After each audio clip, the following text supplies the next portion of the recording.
Mat,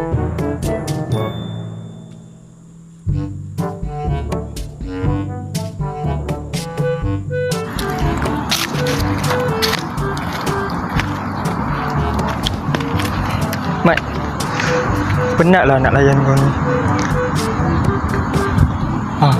Tu aku ada seorang budak untuk kau. Kau pergi layan dia.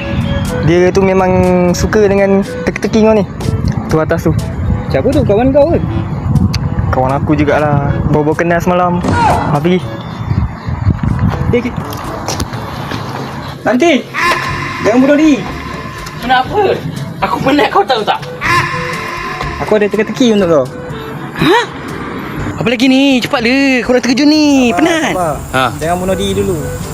Aku nak bagi teka-teki untuk kau. Laju sikit. Kau tengok motor aku tu. Mana kau? Banyak-banyak part motor tu. Part apa yang paling kurus? Part apa paling kurus? Alamak, aku nak lepas pada masalah hidup ni.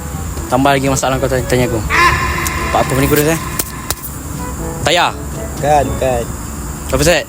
Bukan. Mirror? Lagi bukan. Exhaust? Hampir. A few moments later. Nombor plate? Bukan. Cepatlah. Penat aku terkejut ni kau. Sabar. Aku bagi jawapan. Apa? Cepat sikit. Brake motor. Apa sebab brake motor pula? Sebab brake motor tak makan. Oh, brake motor. Aku pun tak pernah terfikir. Tapi aku rasa aku tak jadi bunuh diri lah. Kenapa? Aku nak settlekan satu benda dulu.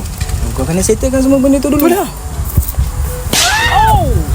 Mati pula. Apa ni? Batu ni. Nampak macam bunuh diri.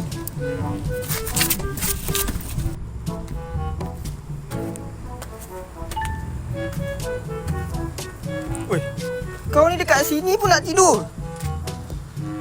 Ada batu. Main batu kau ni. Jauh.